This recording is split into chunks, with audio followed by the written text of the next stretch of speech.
रात के 2 बज रहे थे और विराट मेघालय और असम बॉर्डर के बीच पड़ने वाली किश्नोई नदी पार कर रहा था। दूर दूर तक अंधेरा छाया हुआ था। एक गहरे सन्नाटे ने किश्नोई नदी को घेर के रखा हुआ था और उसी नदी के ऊपर काले बादल मंडरा रहे थे, जिन्हें देखकर ऐसा लग रहा था कि किसी भी पल वो बरसने वाले हैं। नदी में घुटनों तक का पानी था, जो धीमी रफ्तार के साथ बह जा रहा था। विराट के एक हाथ में मोबाइल का टॉर्च था तो दूसरे हाथ में साइकिल का हैंडल। विराट पैदल पैदल मोबाइल के टॉर्च की रोशनी के सहारे नदी पार कर ही रहा था कि तभी उसका मोबाइल फोन बजने लग जाता है। विराट ने फोन उठाते हुए कहा, हाँ वंदना, बोलो। मोबाइल के अंदर से एक औरत की आवाज सुनाई देती है। कहाँ तक पहुँचे आप जी? किश्नोई नदी तक पहुंच गया हूँ वंदना, बस ये किश्नोई नदी पार करी और फिर मैं सीधे तुम्हारे पास। वंदना की घबराते हुए आवाज सुनाई देती है। क्या कहा? किश्नोई नदी पार कर रहे हो आप? और नहीं तो क्या, अब तुम्हें तो पता ही है कि बंगला मुड़ा गांव से रोंगकामुचा गांव जाने का तो एकमात्र यही रास्ता है ना, और वो भी नदी पार करके जाना पड़ता है। आपको इतनी रात में वापस नहीं आना चाहिए था। ग्रेवयार्ड कोठी में ही रुक जाना चाहिए था। आपको पता है ना, नदी के पास वो घूमती है। विराट हैरानी के साथ पूछता है, वो घूमती है मतलब? आपको सब पता है, पर फिर भी आप जानबूझकर ऐसा बोल रहे हैं ना। माँ जी ने बताया था ना कि नदी पार करते वक्त उसका नाम नहीं लेना चाहिए, वरना वो सच में आ जाती है। वंदना, तुम भी ना कहाँ माँ की बातों में आ गई। लगता है माँ ने तुम्हें भी यक्षिणी की कहानी। विराट अपनी बात पूरी करता उससे पहले ही वंदना घबराते हुए कहती है, चुप हो जाओ जी। हे काली माँ, मेरी पति की रक्षा करना और अनजाने में इनसे जो अनर्थ हुआ है उसके लिए माफ कर देना। अभी कभी उसका नाम नहीं लेंगे। विराट हंसते हुए कहता है, क्या वंदना, तुम भी ना, ये यक्षिणी वक्षिणी ना कुछ नहीं होता, समझी?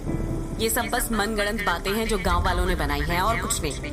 आप नहीं मानते तो मत मानिए, पर मैं तो मानती हूँ ना। आप अपना जल्दी से आ जाइए बस। हाँ वंदना, आ रहा हूँ, बस ये नदी तो पार कर लूँ पहले। अच्छा, मैं रखती हूँ। अरे ऐसे कैसे? तुम्हें नहीं लगता तुम कुछ भूल रही हो? मैं बोल रही हूँ? क्या बोल रही हूँ? यक्षिणी के बारे में याद रख सकती हो, लेकिन ये याद नहीं रख सकती कि आज हमारी शादी की सालगिरह है। गलती हो गई जी, माफ कीजिएगा। आपकी फिक्र में तो मैं भूल ही गई थी। विराट मुंह बनाते हुए कहता है, अब भूल गई थी ना तो उसकी सजा तो मिलेगी तुम्हें। सजा के लिए तैयार रहना।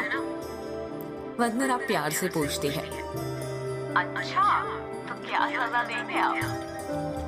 तुम्हारी सजा ये है कि तुम्हें आज रात भर जागना पड़ेगा। वंदना शर्मा जाती है और शर्माते हुए कहती है, हाँ मीना, कैसी कैसी बातें करते हैं आप?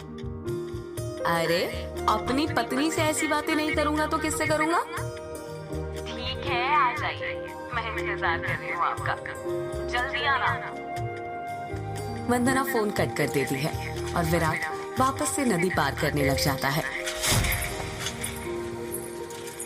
अभी विराट ने 1-2 कदम आगे बढ़ाए ही थे कि तभी उसको पायल बजने की आवाज सुनाई देती है।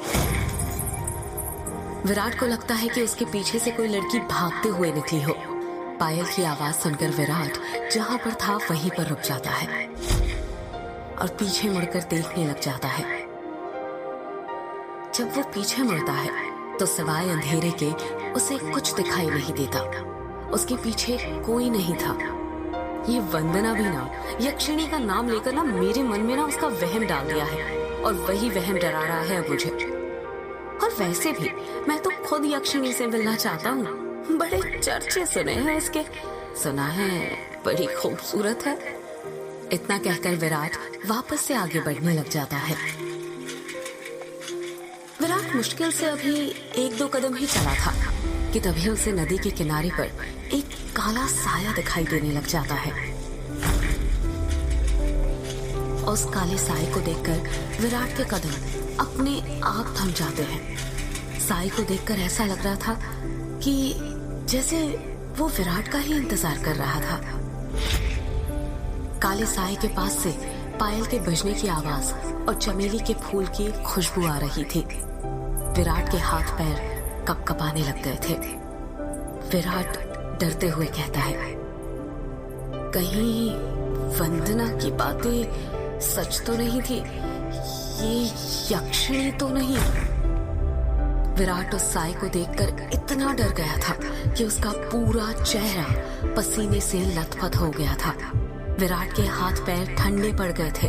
उसका दिल जोरों से धड़कने लग गया था। उसे समझ नहीं आ रहा था कि वो क्या करे। विराट डरते हुए कहता है, कौन है वहां पर? कोई जवाब नहीं आता है। सन्नाटा अब भी छाया हुआ था। विराट अपने मोबाइल का टॉर्च उस काले साए पर मारने लग जाता है। जब उस टॉर्च की रोशनी उस काले साए पर पड़ती है तो विराट देखता है कि वो साया और किसी का नहीं बल्कि एक लड़की का था। नदी के किनारे पर एक बहुत ही खूबसूरत लड़की खड़ी हुई थी, जिसकी उम्र करीब 24 साल और लंबाई 5 फीट 2 इंच थी। उसकी लंबी सी गर्दन, गुलाबी से होंठ, बाल खुले हुए जो उसके कमर तक आते थे, उसका गोरा बदन और उसी गोरे बदन पर उसने काली साड़ी पहन रखी थी। वो लड़की किसी अप्सरा से कम नहीं लग रही थी। वो इतनी खूबसूरत थी कि कोई भी मर्द उसका रूप देखकर अपनी हदों को भूलकर उसकी बाहों में मदहोश होना चाहेगा। वो लड़की अपने हाथ से विराट को इशारा करते हुए अपने पास बुलाती है। उस लड़की को देखकर विराट भूल गया था कि यक्षिणी जैसी कोई चीज भी होती है। विराट अपनी साइकिल को वहीं पर छोड़ देता है और जल्दी जल्दी उस लड़की के पास जाने लग जाता है, जैसे उसके बदन में कोई आग लग गई हो। विराट उस लड़की के पास जाकर उससे धीरे से पूछता है, कौन हो तुम और यहाँ पर क्या कर रही हो? क्या नाम है तुम्हारा? लड़की अपने चेहरे पर मुस्कान लाते हुए कहती है, नाम में क्या रखा है? जो रखा है काम में रखा है। कैसा काम? लड़की विराट की आंखों में देखते हुए कहती है, वही काम जो तुम घर पर जाकर अपनी पत्नी के साथ करने वाले थे। तुम उसे आज रात भर जगाना चाहते थे ना? क्या तुम मुझे नहीं जगाओगे? उस लड़की की आंखों में एक नशा सा था, जिसे देखकर विराट सब कुछ भूल गया था। ऐसा लग रहा था जैसे वो उसके वश में आ गया हो। विराट भी उस लड़की की आंखों में देखते हुए कहता है, हाँ क्यों नहीं, मैं तुम्हें आज रात क्या कल परसों नरसों हमेशा जगा कर रखूंगा, कभी नहीं सोने दूंगा तुम्हें। इतना कहते ही विराट उस लड़की को अपने सीने से सटा लेता है और अगले ही पल दोनों नदी के रेत पर निर्वस्त्र पड़े हुए थे। दोनों के जिस्मों की गर्मी से रेत उनके शरीर पर चिपक गई थी। उस लड़की के बदन में से चमेली के फूलों की खुशबू आ रही थी। लड़की नीचे थी और विराट उसके ऊपर। विराट के माथे की पसीने की बूंदें ये साफ जाहिर कर रही थी कि वो थक चुका था और उसके बदन की सारी ताकत खत्म होने वाली थी। पर उस लड़की का चेहरा देखकर ऐसा लग रहा था जैसे अभी तो कुछ हुआ ही नहीं था।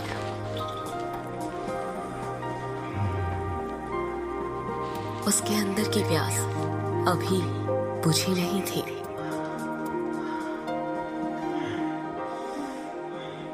विराट अपनी चरमोत्कर्ष अवस्था में पहुंचने वाला था और कुछ ही पल में वो उस लड़की के बदन पर ध्वस्त होने वाला था।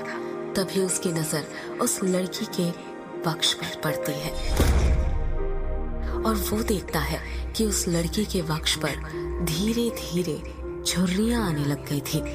उसके हाथ पैरों की नसें बाहर निकलने लग गई थी। उसके बाल काले से सफेद होने लग गए थे। देखते ही देखते वो लड़की अचानक से बूढ़ी औरत में तब्दील हो जाती है। ये सब देखकर विराट की आंखें फटी की फटी रह गई थी। उसका गर्म बदन अचानक से ठंडा पड़ गया।